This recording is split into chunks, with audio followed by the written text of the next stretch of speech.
আসসালামু আলাইকুম সুপ্রিয় শিক্ষার্থীবৃন্দ, অভিনন্দন জানিয়ে আরেকটি ক্লাস তোমাদের জন্য। সেটা হলো তোমার 2021 কাজ ক্ষমতা শক্তি। কাজ ক্ষমতা শক্তির এই প্রশ্নটা তোমাদের 2021 সালে সিলেট বোর্ডে এটা আসছিল। এটা আমরা আলোচনা করার চেষ্টা করতেছি। এখানে একটা চিত্র দেখো, নিচের প্রশ্নগুলোর জবাব দিতে হবে। উপরে বর্ণিত শক্তি কিভাবে নির্গত হয়, এই যে নিউক্লিয়ার বিক্রিয়া কিভাবে শক্তি নির্গত হয় সেটা আমরা ব্যাখ্যা করবো ইনশাল্লাহ। আমরা জানি একটি ভারী, সবচেয়ে ভারী হইল ইউরেনিয়াম 235, যার পারমাণবিক সংখ্যা হলো 92। এটাকে যখন একটা নিউটন কণিকা দ্বারা আঘাত করা হয় তখন কিন্তু বিক্রিয়া ঘটে। এই ভারী, সবচেয়ে ভারী মৌল ইউরেনিয়াম নিউটন কণিকার আঘাতে দুটি ছোট নিউক্লিয়াস বিশিষ্ট পরমাণুতে পরিণত হয়। কি? একটা হলো ক্রোমিয়াম আর একটা হলো বেরিয়াম। ক্রোমিয়ামের আমরা জানি 92 পারমাণবিক বল, আর তার পারমাণবিক সংখ্যা 36, আর বেরিয়ামের 141 পারমাণবিক বল, আর তার পারমাণবিক সংখ্যা 53। আরো 3টি নিউট্রন উৎপন্ন হয়, পাশাপাশি শক্তি নির্গত হয়। এই যে শক্তিটা নির্গত হয় কিভাবে হয় এটা আমরা এখন দেখে বলতেছি। তোকে বলতে উপরে বর্ণিত শক্তি কিভাবে নির্গত হবে।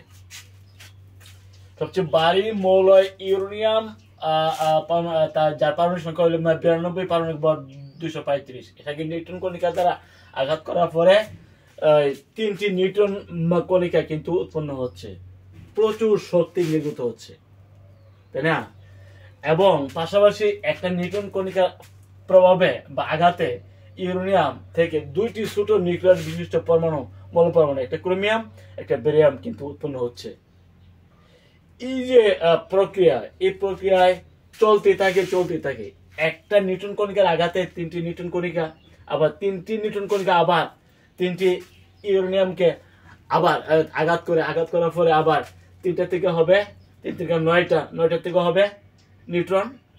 প্রতি ক্ষেত্রে কিন্তু 2টি ছোট নিউক্লিয়াস বিশিষ্ট মৌল পরমাণু উৎপন্ন হতে থাকবে, ঠিক আছে? এই 3টা নিউট্রন কণিকা যখন আবার 3টা ইউরেনিয়ামকে পৃথকভাবে আঘাত করবে তখন নিউট্রন পাওয়া যাবে কটা? 3 থেকে 9টা। এই 9টা যখন আবার আঘাত করবে তখন পাওয়া যাবে কটা? 327টা নিউট্রন। প্রতি ক্ষেত্রে কিন্তু প্রত্যেক নিউট্রন কণিকার আঘাতে কিন্তু 2টা করে ছোট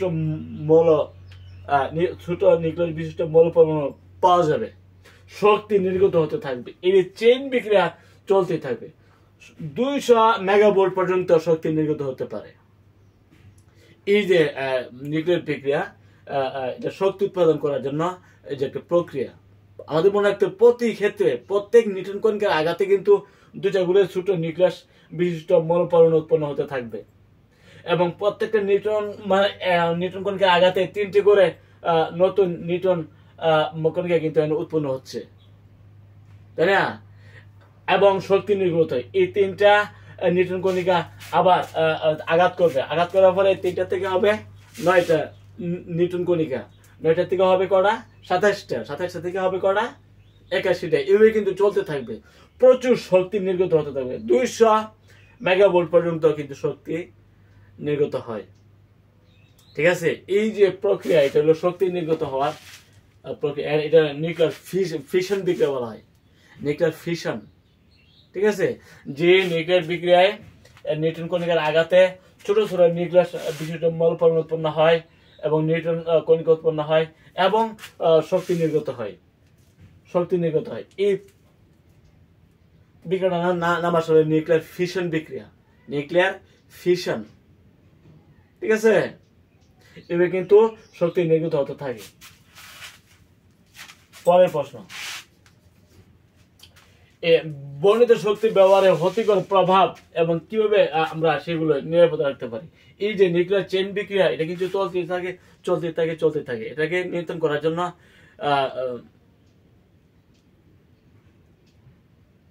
কন্ট্রোল রড ব্যবহার করা হয়। যে কন্ট্রোল রড এই নিউট্রন কণিকাকে শোষণ করে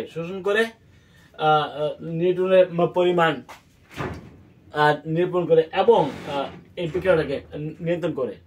কারণ এই যে নিউক্লিয়ার চেইন বিক্রিয়া, এটা শক্তি নির্গত হওয়ার যে বিক্রিয়া, এটা কিন্তু চলতে থাকে নিউক্লিয়ার চেইন। এটাকে নিয়ন্ত্রণ করার জন্য নিউক্লিয়ার রড, কন্ট্রোল রড ব্যবহার করা হয়, যে কন্ট্রোল রড নিউট্রনের কে শোষণ করে, নিউট্রনকে শোষণ করতে পারে এবং বিক্রিয়াটাকে থামা দিতে পারে, আস্তে আস্তে থামা দিতে পারে। এই কন্ট্রোল রড ব্যবহার করা হয়, তাই না? এই বর্ণিত শক্তি ব্যবহারের ক্ষতিকর প্রভাব কিভাবে আমরা সেগুলো নিরাপদ রাখতে পারি এবং এগুলো এখন ব্যাখ্যা করব।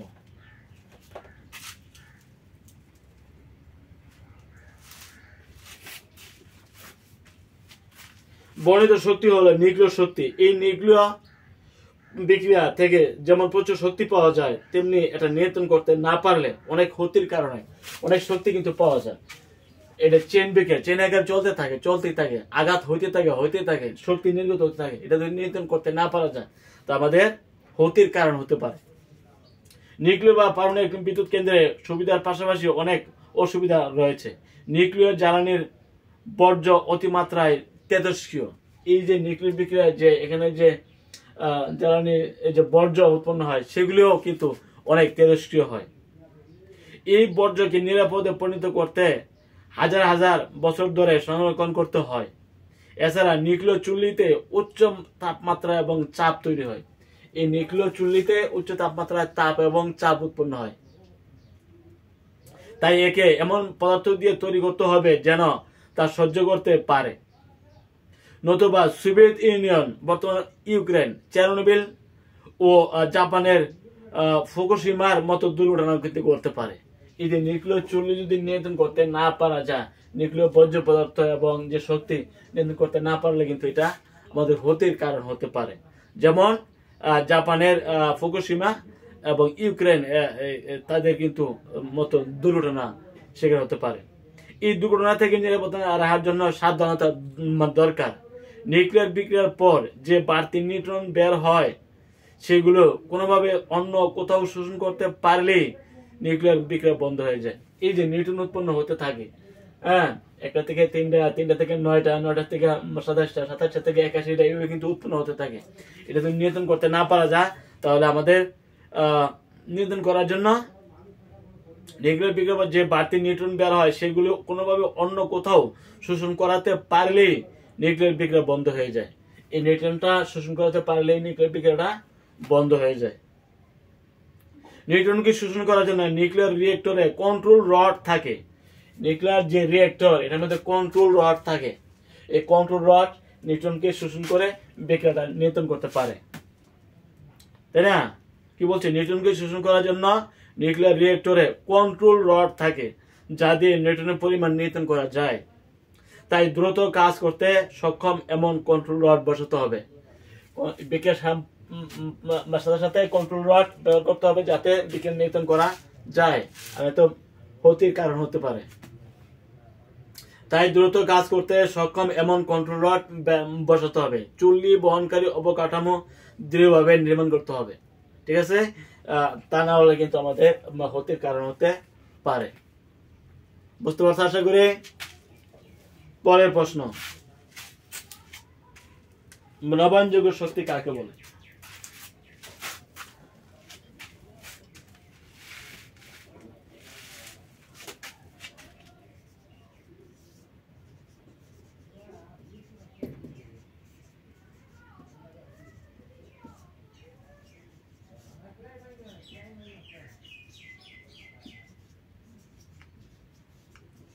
যে সকল শক্তি নবায়ন করা যায়, মানে এগুলো থেকে ব্যবহার করে শেষ করা যায় না, নবায়ন করে নতুন ভাবে উৎপাদন করে ব্যবহার করে আবার নতুন ভাবে উৎপাদন এবং ব্যবহার এভাবে চলতে থাকে, এগুলো নবায়নযোগ্য শক্তি।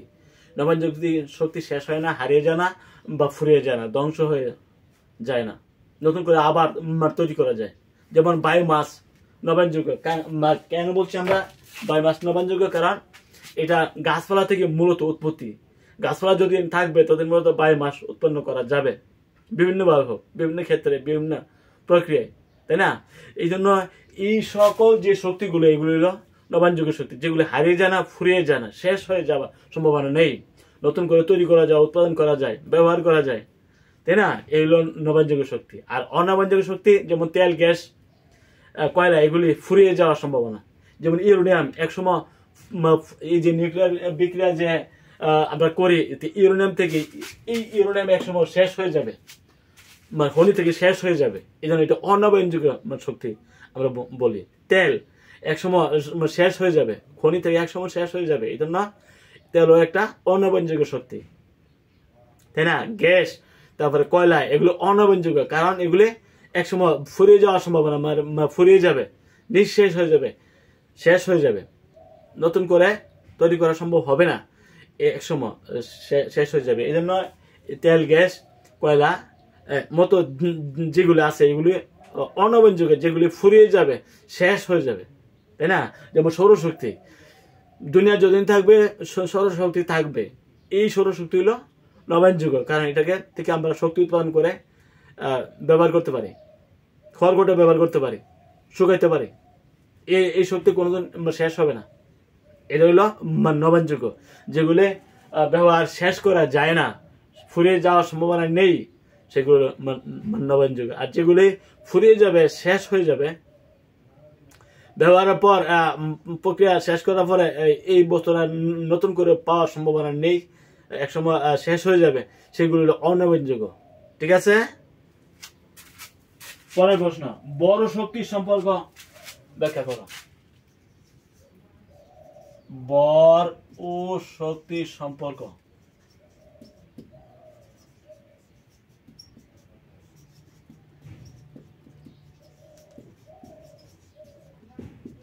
বড় শক্তি, আমরা জানি শক্তি is equal to mc square, যে m বস্তুর ভর, কেজি, একক হলো কেজি। আর এই যে সি হলো আলুর ব্যাগ, যার মান আছে 3 × 10⁸ metre per second. 3 × 10⁸ metre per second হলো আলুর ব্যাগ। এটা যদি বর্গ করি, বর্গের গুণ দেয়, তাহলে শক্তি পাওয়া যায়। আইনস্টাইনের থিওরি অফ রিলেটিভিটি থেকে এটা এই যে শক্তি উৎপাদন করা যায়। শক্তি এটা বরের সাথে, যে কোনো বরকে যদি আমি আলুর ব্যাগ স্কোয়ার করে গুণ দেই, তাহলে তুমি শক্তি দেবা। যে কোনো বরকে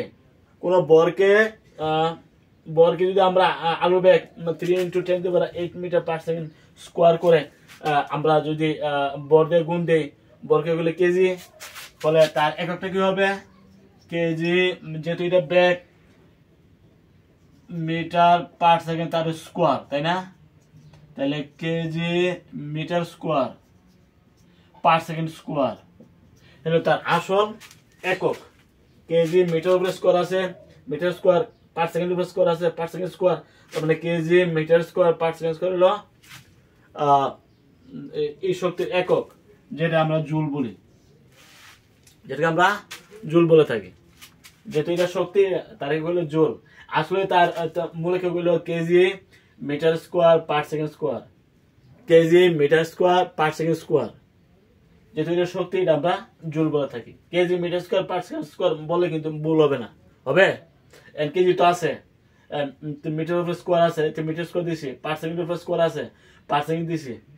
যেহেতু এটা ব্যাগের উপর স্কোয়ার, তাহলে metre square per second square, kg metre square per second square হলো তার আসল একক, আর শক্তির জন্য আমরা জুল বলে থাকি। ঠিক আছে? এই যে শক্তি, এটা বরের সাথে মানে সম্পর্ক,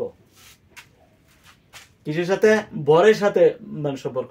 বরেকে আমরা আলুর ব্যাগ দিয়ে যদি স্কোয়ার করে গুণ দেই, তাহলে কিন্তু আমরা শক্তিটা পেয়ে যাই। এটা আইনস্টাইনের থিওরি অফ রিলেটিভিটি থেকে, আইনস্টাইনের থিওরি অফ রিলেটিভিটি থেকে এটা এই শক্তিটা আমরা উৎপাদন করতে পারি। ওকে, আগামী ক্লাসে আমন্ত্রণ জানিয়ে এখানে শেষ করছি। সবাই ভালো থাকো, আলহামদুলিল্লাহ।